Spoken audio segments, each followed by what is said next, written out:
Разчиташ ли твърде много на думите на хората около себе си? Ако това е така, очаквай скоро да паднеш с 200 надолу. Защо ти го казвам ли?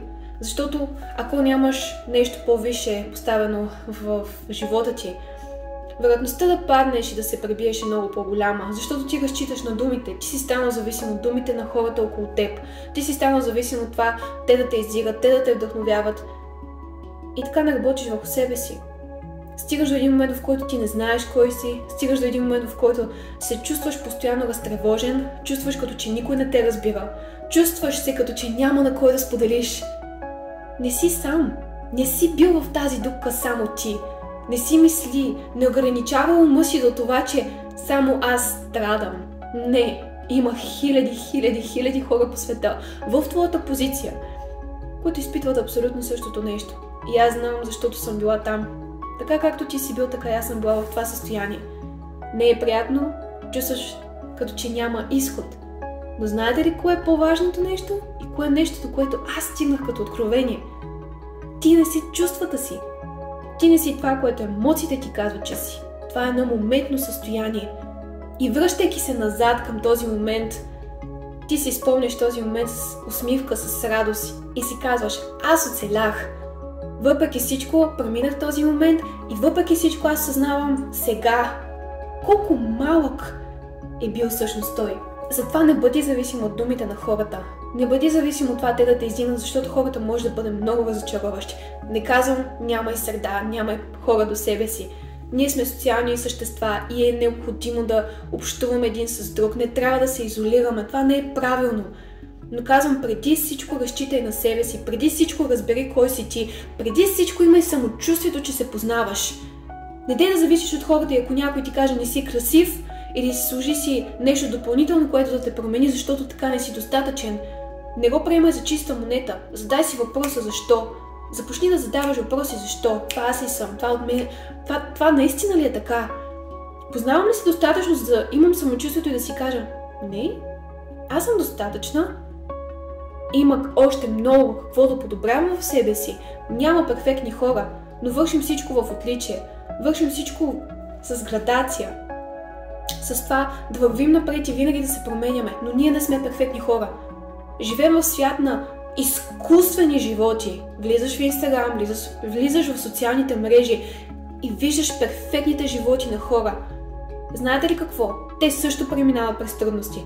Те също имат стресови ситуации, но не ги показват. Защо? Това е въпрос, който може вие да се зададете. Една от причините, които аз виждам, е гордостта. Не искаме да се показваме слаби. Не искаме хората да виждат нашите слаби черти, защото смятаме, че това да си слаб, това да поплачеш, това да си на моменти да се чувстваш в дъното и да си и да покажеш точно тази слабост е нещо срамно. Но няма по-силно нещо това да се покажеш слаб за момент. Защото показваш, че си човек. Показваш, че не си машина, показваш, че не си робот. Показваш, че преди всичко ти си човек, който преминава през неща и е съвсем нормално. И много по-вдъхновяващо да прочетеш историята на човек, който е бил на дъното, бил в затвора и след това се е издигнал, взел си поуката и се е променил. Много по-вдъхновяващо е да четем такива истории, отколкото да гледаме само перфектните животи на хора в социалните мрежи, които само ни депресират. Защо ни депресират? Защото не знаем кои сме ние. Защо не знаем кои сме ние? Защото искаме един илюзорно перфектен живот. Живот, който не съществува. Ти чертаеш своя живот. Ти си отговорен за това да начертаеш пътеката на живота си. Не някой друг. Ти си човека, който ще направи избора днес. Как искам аз да живея живота си? Кой съм аз всъщност? И аз винаги имам моето защо.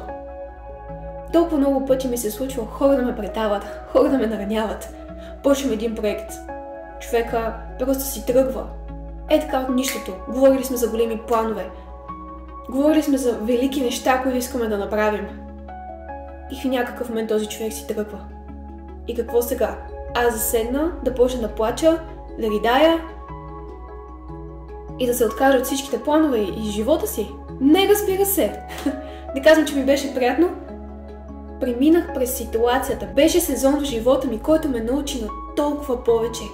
Не гледай трудностите в живота си като най-досадното нещо. Погледни ги като нещо, което е благословение за теб, което ти дава, което отваря очите ти и ти дава нова перспектива за нещата около теб, защото е така. Когато ти си в съзнание, че има успех в бурята, има възможност в бурята, има толкова много откровения, красиви неща в бурята, които се случват, ти ще намериш толкова много. Това не е нещо, което зависи от другите.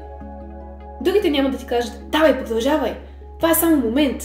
Има такива хора, които те подкрепят, но то трябва да дойде като вътрешно откровение. Защото рано или късно тези хора си тръгват и оставаш само ти.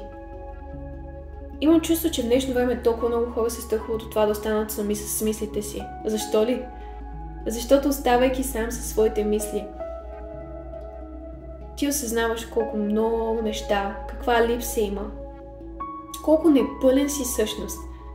И търсиш да се разсееш с някакви неща. Болезнено е. Много е болезнено. Защото в свят, в който имаш всичките екстри на света, в който имаш целият лукс, имаш всичките възможности, ти се чувстваш по-мизерен от всякога преди. Искам да си зададете този въпрос. Защо е така? Аз не намирам смисъл в материалното. Не мога да намеря смисъл в това да си купя най-новия телефон или най-новите слушалки или най-хубавите дрехи или най-хубавия грим, да кажем, без значение. И това да ме накара да се чувствам пълна и пълноценна. Няма как да стане, защото това не е смисъл на живота ми. Това не е моето защо. Моето защо е вярата ми в Исус Христос. Моето защо е нещото, което ме кара всеки ден да ставам и да се отдам на нещо по-голямо от мен. Моето защо ме кара да не живея егоистичен живот. То ме кара да живея живот на изобилие, живот на благословение и живот, в който аз да давам. Живот, в който аз да предавам това, което съм научила, да помогна на някой, да купя храна на някой, да съм ментор на някой, да изкарам някой от същата дупка, в която аз съм била. Защото знам какво е. Знаете ли, вашите мизерни сезони, нашите мизерни сезони, защото всеки преминава през това, не са случайни. Ако за миг спрем и погледнем ситуациите, които се случват в живота ни под малко по-различен ъгъл, ще видим как без този момент е нямало как да станем човека, който сме днес. Без някоя трудна живота ни е нямало как да стане това разчупване и разкъсване в нас. Нямало е как ние да се превърнем в благословение за някой, ако ние не сме срещнали някаква трудност в живота си. Без това не бъди унил. Вярвай в себе си. Вярвай, че можеш повече, защото ти си повече. Ти не си създаден за малки неща. Бог те е създал за толкова големи неща. Бог не е далечен. Бог е тук сега. И Той е единственият, който винаги ще те чуе. Той е единственият, който винаги ще чуе молитвите ти. Той е единственият, който никога няма да се откаже от теб. Той е единственият, който е верен и суверенен в думите си. Той никога не се отмята от тях. Хората се отмятаме, защото сме човешки същества. Ние сме хора, ние сме слаби сме. Хора, слаби сме! Имаме си своите слаби моменти, но Той като един любящ баща вижда това. Той като един любящ баща знае това. И знае как да ни поучи, знае как да ни прекара, знае как да ни помогне. Но зависи от нас да направим избора, да решим, да искаме да се променим. Или да си останем в същото място и да правим същите неща отново, отново, отново и отново.